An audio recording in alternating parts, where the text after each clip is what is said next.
دوسرا اہم نام جو اظہار خیال میں ہے وہ سہیل اختر وارسی صاحب کا ہے. اب میں ان سے گزارش کروں گا کہ اپنے خیالات کا اظہار کریں کہ اور یہ خرمن کے مرتبین میں بھی شامل ہیں. ہلو سرفراز آردو صاحب کا نام بتا کے دیکھیے, معاف کریے. عرفان جعفری نہیں, قاسمان صاحب کا نام آ چکا ہے, سرفراز آردو صاحب کا, اور عرفان جعفری صاحب میں دیکھ نہیں سکا, وہ میرے ساتھ نہیں دیکھتے.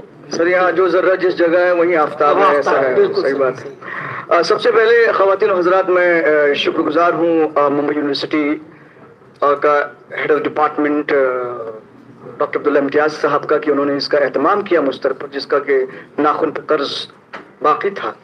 اور سب سے پہلے جو بات ڈاکٹر قمر صدیقی صاحب نے جس طرح اشارہ کیا کہ مستر کے کلام کو اکٹھا کرنا اس لیے بہت ہی مشکل کام تھا کہ یہ 4 دانگ عالم میں جیسے کہ بکھرا ہوا تھا. مجھے یاد آیا کہ مشتاق احمد یوسفی صاحب نے مرزا داغ دہلوی کی شاعری کے تعلق سے کہا تھا کہ آپ کا کلام جو ہے اگر نہ بھی اکٹھا ہوتا داغ دہلوی کا, تو بہت سے کلام جو ہوتے ہیں وہ سینہ بسینہ جمع ہوتے ہیں, لیکن داغ دہلوی کا کلام جو ہے وہ حسینہ بحسینہ جمع ہوا ہے, کیونکہ کوٹھوں پہ طوافوں نے بہت گایا داغ کو. اور جہاں تک مستر خیر آبادی کی بات ہے تو مستر کا کلام, چونکہ میرا تعلق کچھ صوفی سلاسل سے بھی رہا ہے, تو ایک سلسلے کے بزرگ تھے پیر صاحب, تقریباً 90 ایئرس کے ہو چکے ہوں گے اور دانت بھی تقریباً جھڑ چکے تھے سارے کے سارے. لیکن جب انہوں نے مستر خیر آبادی کا نام مجھ سے سنا تو انہوں نے کہا کہ صاحبزادے میں آپ کو مستر کا ایک شعر سناتا ہوں. اور جاوید صاحب آپ کو حیرت ہوگی کہ انہوں نے مجھے مستر کا بحر طویل کا ایک مصرع سنایا. بہت سے اشعار سنائے مستر کے, یہاں تک کہ بے شمار قوال ہیں, غزل سنگرز ہیں, اور اس طرح کی ہستیاں ہیں جنہیں مستر کا کلام ازبر رہا ہے.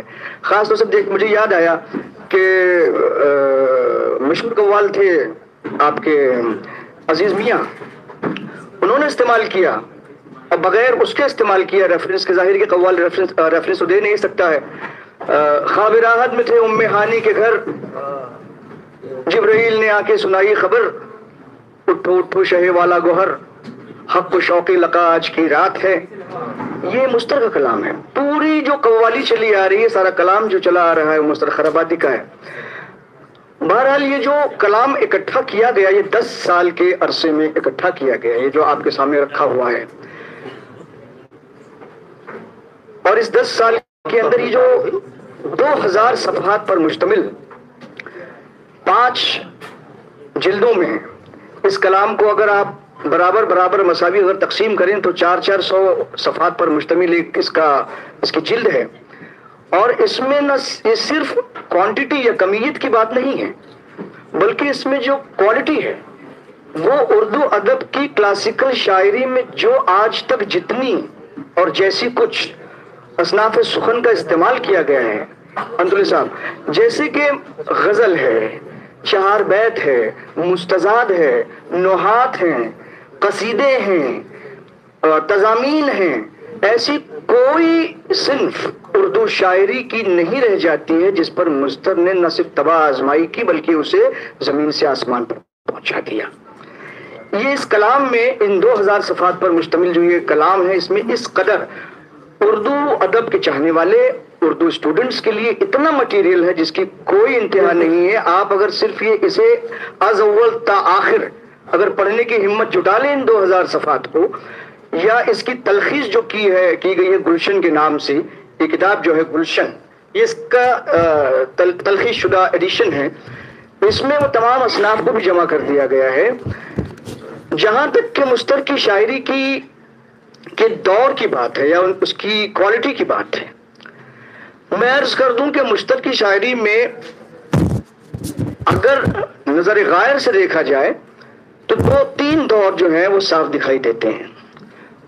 ان کے ہاں پہلا دور تو وہ ہے جس کی وجہ سے مستر کو بہت مشہور کیا گیا, مستر بہت مشہور ہوئی, یعنی کہ داغ کے رنگ اور امیر مینائی کے رنگ کی شاعری, جو رومانٹک شاعری ہے, جو شوخ و شنگی کی شاعری ہے. تقریباً ایک جلد پوری کی پوری اس میں ایسی غزلوں پر مشتمل ہے جو 700 صفحات پر مشتمل ہے. تقریباً اتنی ہی غزلیں 700 کے آس پاس غزلیں ہیں جو رنگے داغ میں لکھی ہوئی ہیں. علاج درد دل تم سے مسیحا ہو نہیں سکتا, تم اچھا کر نہیں سکتے, میں اچھا ہو نہیں سکتا, بوسے تیرے عارض گلفام کے, اللہ ہمیں دے تیرے کس کام کے. یہ شوخی, یہ شنگی جو اتنی غزلیں کہی ہیں مستر, لیکن افسوس کی بات یہ ہے کہ مستر کو بڑی حد تک کہ یہی سمجھ لیا گیا ہے کہ وہ داغ کے رنگ میں ہی شعر کہنے والے شاعر ہیں, امیر مینائی کے ہی رنگ میں شعر کہنے والے شاعر ہیں. ایسا تو قطعاً نہیں ہے. یہ 2000 صفحات اس بات کی مثال ہے. یہ پہلا دور جو رومانٹک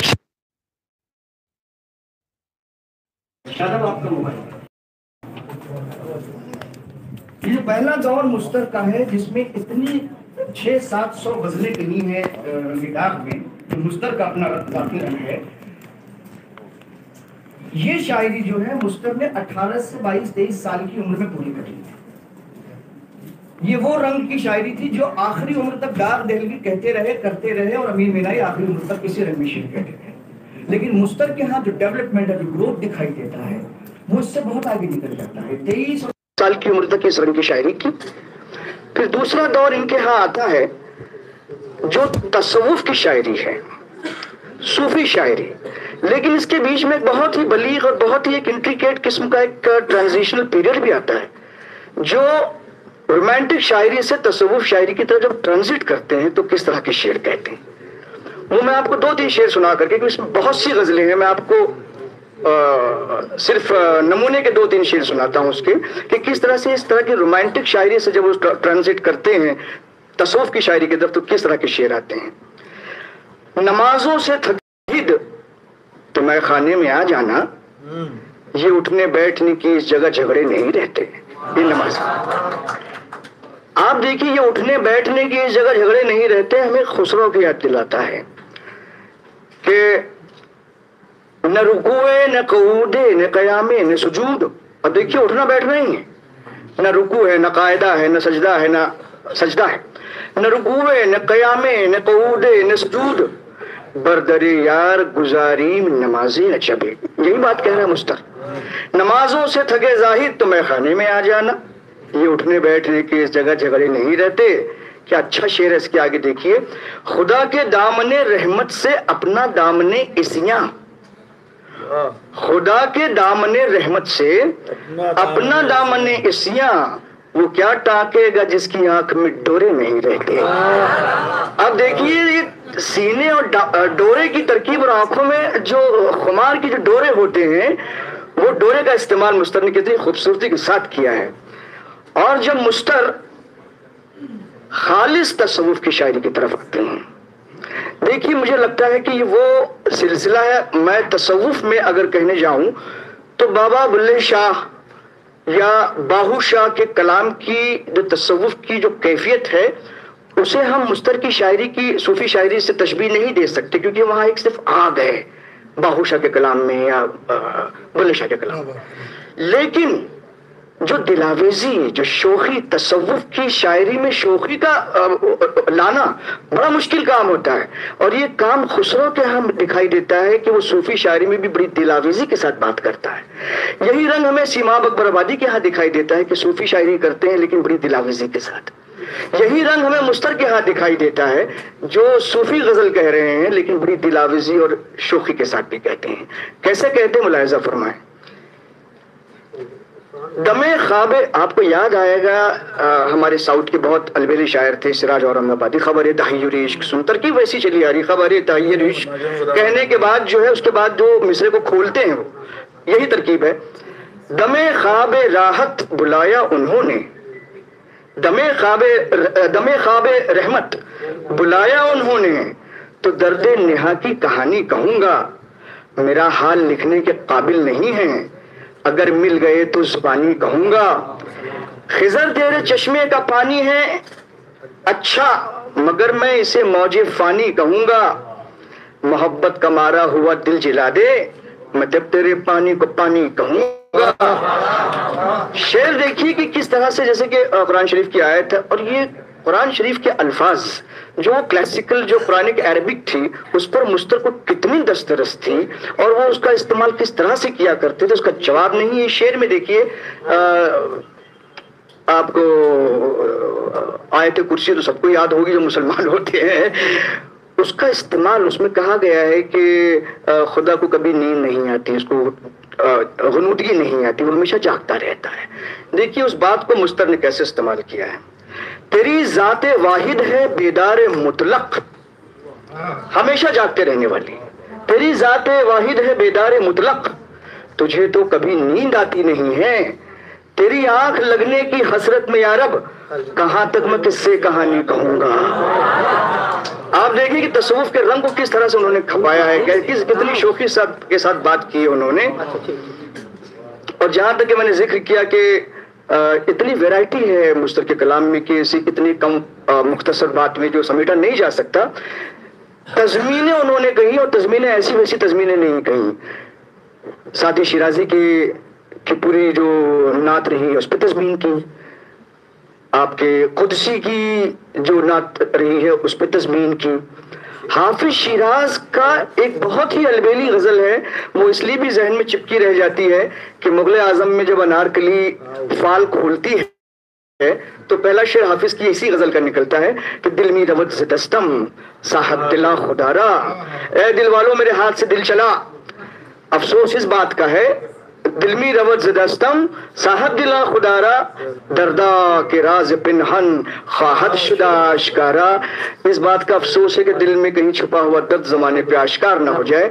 میں صرف اور صرف ایک بند ان کی تضمین کے سنانا چاہتا ہوں جو اس پر انہوں نے کہی ہے, جو حافظ کی تضمین جو انہوں نے کہی ہے. اس دل ربا صنم کا جب سے کیا نظارہ, اس دل ربا صنم کا جب تک کیا نظارہ, آنکھیں دکھا کے اس نے بے موت مجھ کو مارا. کچھ بس چلا نہ میرا بے ساختہ پھکارا, دل می روت ز دستم صاحب دلا خدارا, دردا کے راز پنہان خواہد شدہ آشکارا. اور ایک آخری بات جو مستر کے تعلق سے مجھے بڑی ہانٹ کرتی ہے کہ جو فارسی میں, عربی میں, اردو پر جو دسترس حاصل تھی اور جو قدرت کلام مستر کو حاصل تھی, ویسے ہی قدرت کلام مستر کو ہندی زبان پر بھی حاصل تھی. جو مستر کا جو ہندوی کلام ہے, جو ہندی زبان جس میں ہندی ڈکشن کام کرتا ہے, وہ اس قدر البیلا, اس قدر سافٹ, اس قدر انٹریکیٹ ہے کہ میں آپ سے کیا عرض کروں. جیسے کہ ایک جو اب غزل یہ گا رہے تھے اور اچھا کیا انہوں نے وہ شعر اس میں نہیں گایا, میں کہنا چاہتا تھا وہ کہ میں نہیں ہوں نغمہ جافتا, کوئی مجھے کوئی سن کے کرے گا کیا, میں بڑے بروگ کی ہوں صدا, میں بڑے دکھی کی پکار ہوں. آپ دیکھیے نور, سرور, ان الفاظ کی در و بست کے ساتھ ساتھ لفظ بروگ جو ہے کس خوبصورتی کے ساتھ مستر نے استعمال کیا, کس ملائمیت کے ساتھ استعمال کیا ہے. اور یہی حال جو ہے پورے ہندوی کلام کا ہے. ہندوی کلام میں انہوں نے ہوری پر, جیسے کہ ہم نے نظیر کے ہاں سنا ہے اور دوسرے شعرا کے ہاں سنا ہے, مستر کے ہاں اس کا رنگ عجیب و غریب طریقے سے سامنے آتا ہے. ہوری ہے, بسنت ہے, دیوالی ہے, اسے بالکل ہندی ڈکشن میں, ہندوی سٹائل میں مستر نے پیش کیا ہے.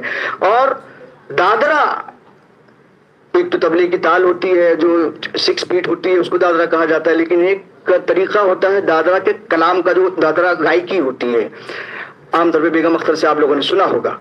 ٹھمری اور دادرا اور ٹھمری لکھ کر کے مستر نے یہ بھی ثابت کر دیا کہ انہیں موسیقی پر اور میوزک پر اور تال پر اور سر پر کس قدر قابو تھا, اور کس طرح سے انہوں نے وہ اسی طرح سے انہوں نے ان ٹھمری اور دادرا کو لکھا تھا. اور اسے جمع کرتے ہوئے اور اس کے مطالعے سے مجھے ایک عجیب و غریب بات کا علم ہوا کہ وہ ٹھمری جو واجد علی شاہ نے اپنے زمانے میں ڈیولپ کی تھی اور جو آج ٹھمریاں گائی جاتی ہیں, وہ ٹھمریاں وہ ویسی اس طرح سے نہیں لکھی جاتی ہیں جو اصل میں ٹھمریاں جس طرح سے لکھی جانی چاہیے. ٹھمری میں پہلا اگر آپ نے مکھڑا جو ہے اس کا اودھی میں رکھا ہے تو شرط یہ عائد ہوتی ہے کہ اس کا دوسرا جو شعر آئے گا وہ آپ کا اردو میں آئے گا, پھر تیسرا جو شعر آئے گا وہ فارسی میں آئے گا, پھر پھر وہ اودھی کا جو مکھڑا تھا وہ لوٹ کر کے آئے گا. اور اس ترتیب سے انہوں نے کئی ٹھمریاں کہی ہیں, کتنے دادرے کہے ہیں. اب میں آپ سے کیا عرض کروں کہ اگر کہنا چاہوں کہ 10 سال کی جو محنت ہے, اور میں جاوید صاحب کا بھی بہت شکر گزار ہوں کہ انہوں نے اس پروجیکٹ پہ ہمیں کام کرنے کا موقع دیا اور ہم لوگوں نے مستر کو جمع کرنے کا جو یہ کام کیا ہے, تو یہ ہم لوگوں کی سعادت کی بات ہے کہ ہمیں اس کی اسٹڈی کا, یعنی مستر کو پڑھنے کے بہانے, مستر کو جمع کرنے کے بہانے جو ریسرچ ورک ہوا, اس سے اردو ادب کی جو نزاکتیں تھیں. اور ایک بات اور آخر میں عرض کرنا چاہتا ہوں کہ جوش ملے آبادی صاحب کے بارے میں یہ عام طور پہ مانا جاتا ہے کہ جس طرح کے الفاظ اور جتنی ویرائٹی کے الفاظ, اتنی مختلف نوع جو الفاظ کا استعمال جوش کے ہاں پایا جاتا ہے, مستر کے ہاں معاف کیجئے گا اس سے زیادہ الفاظ کے در و پست پائے جاتے ہیں.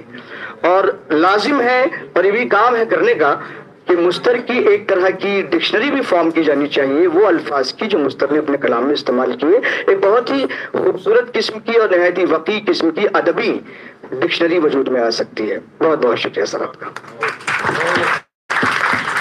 بہت بہت شکریہ.